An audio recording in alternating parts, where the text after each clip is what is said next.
नमस्कार दोस्तों, मैं डॉक्टर विशाल मिश्र। यूपीएससी ऑप्शनल सब्जेक्ट हिंदी साहित्य के विषय में क्या ही बताना और क्या ही समझाना। यदि आप विगत वर्षों के परिणाम को ध्यान से देखें तो यह साफ साफ नजर आता है कि हिंदी साहित्य का चुनाव करने वाले सफल अभ्यर्थियों के संख्या में निरंतर वृद्धि देखी गई है।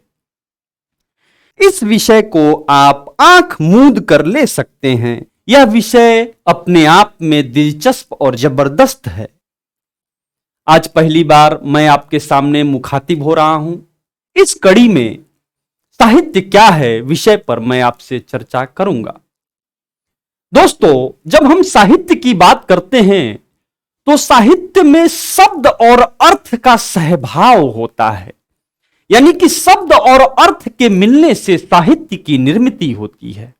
उदाहरण, जैसे पानी की अपनी कोई संरचना नहीं होती है, पानी को जिस भी संरचना या पात्र में आप डाल दें पानी पसर जाता है। ठीक उसी प्रकार रचनाकार के पास भी कई सारी संरचनाएं होती हैं, सांचे होते हैं, पात्र होते हैं। मसलन कविता, कहानी, उपन्यास, नाटक, निबंध, रेखाचित्र, रिपोर्टाज, व्यंग, संस्मरण, आलोचना, ये रचनाकार के अपने सांचे हैं जिसमें वो शब्द और अर्थ के माध्यम से मोतियों के तरह साहित्य को पिरोता है और वह साहित्य सामान्य जनता की कंठाहार बन जाती है। साहित्य के विषय में यह भी कहा गया कि क्या वह प्रत्येक लिखी हुई चीजें साहित्य हैं? जैसे इतिहास, धर्म, दर्शन, भूगोल, इतिहास, यह सब साहित्य के श्रेणी में आते हैं। संस्कृत में एक बहुत प्रचलित शब्द है वांग्मय, यानी लिखी हुई चीजें साहित्य हैं। लिखी हुई चीजें साहित्य की परिधि में आती हैं कि नहीं आती हैं?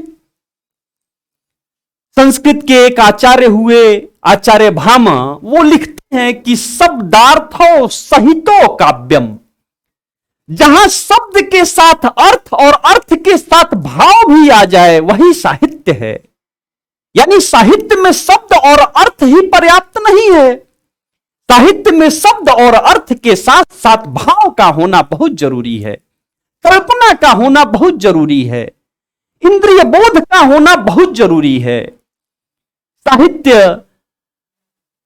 के इसी भाव की चर्चा करते हुए निदा फाजली का एक शेर है कि मैं रोया परदेश में भीगा मां का प्यार, दुख ने दुख से बात की बिन चिट्ठी बिन तार। यहां शब्द और अर्थ में प्रतिस्पर्धा है और भाव इतने प्रबल हैं कि रोम रोम सिहर उठते हैं। मित्रों, साहित्य जो है वो प्रतिरोध भी है और प्रतिरोध ही सौंदर्य है। साहित्य में तीखे व्यंग भी हैं। साहित्य में इस तीखे व्यंग को दुष्यंत कुमार जी कहते हैं, कहां तो तय था चरागा हर एक घर के लिए, कहां चराग मयस्सर नहीं शहर के लिए। साहित्य में कल्पना, भावना, तीखे शब्द, प्रतिरोध, सौंदर्य, इन सब के साथ साथ साहित्य के अपने उद्देश्य भी होते हैं। साहित्य केवल मनोरंजन नहीं होता है। मैथिली शरण गुप्त लिखते हैं कि केवल मनोरंजन कवि का न कर्म होना चाहिए, उसमें उचित उपदेश का भी मर्म होना चाहिए। साहित्य का उद्देश्य है। साहित्य मनोरंजन नहीं है, साहित्य प्रतिरोध है, साहित्य संभावना है, साहित्य भाव है। साहित्य कई बार विद्रोह भी करता है। तभी तो दिनकर लिखते हैं कि सिंहासन खाली करो कि जनता आती है।